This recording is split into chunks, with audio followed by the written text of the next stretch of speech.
Nesse momento, o que eu posso dizer ao Brasil é falar um pouco sobre injustiças, mas também sobre esperanças.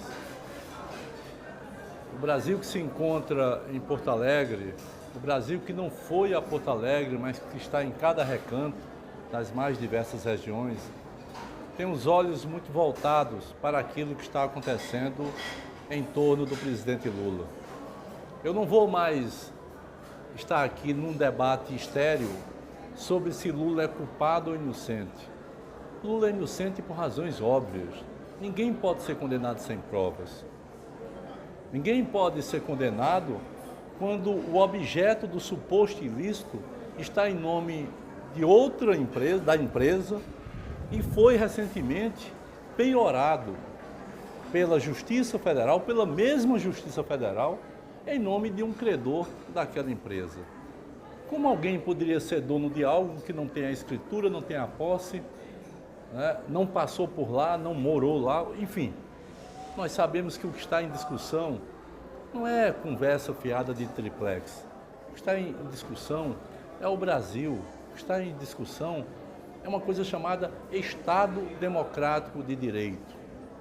O que está em discussão é um modelo e uma visão que o Brasil tinha e precisa ter mais ainda, e aquela visão que o Brasil tem hoje.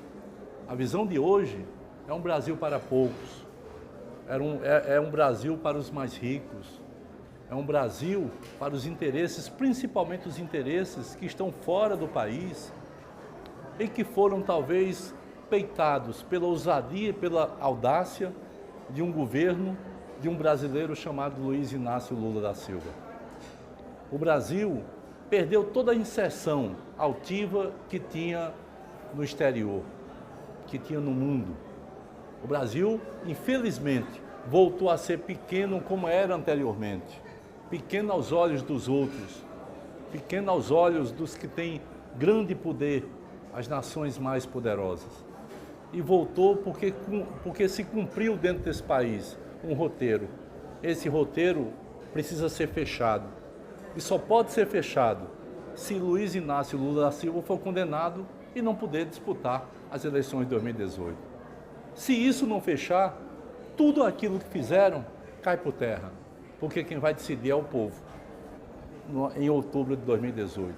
Eu quero aqui expressar a minha solidariedade, não ao presidente Lula, porque eu acho que ele já tem demais, mas eu quero expressar a minha solidariedade ao povo brasileiro.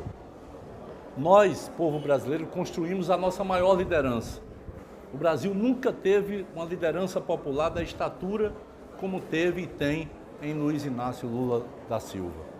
E querem destruir isso, não através de argumentos, não através de provas. Querem destruir isso por convicções que não são as convicções do povo brasileiro. Querem anular a inserção soberana do país no mundo. Querem anular o olhar para a inclusão social que esse país passou a ter. Querem anular tudo isso. A nossa resistência é o que conta nesse momento. É por isso que eu, aqui da pequenina Paraíba, né, enquanto governador do estado, estou aqui dizendo que mais do que nunca é necessário resistir para avançar. É necessário construir as unidades das forças populares. É necessário fazer com que o Brasil volte a ter esperança a partir do seu povo. E isso passa pela liberdade, pela libertação de Luiz Inácio Lula da Silva. Ninguém pode ser condenado sem provas. Isso não é possível no Estado de Direito. E, ao mesmo tempo, democracia só pode ser democracia representativa, inclusive, se o povo votar e votar em quem quiser. Ninguém pode vencer jogo no tapetão. O jogo tem que ser jogado nas urnas. E nas urnas, em outubro, o povo é quem deve decidir qual o melhor caminho, qual o melhor destino que o nosso país precisa ter. Então, minha solidariedade é ao povo brasileiro, mas uma solidariedade não passiva, mas uma solidariedade de luta, né, de esperança de que dias melhores hão de vir para o nosso país.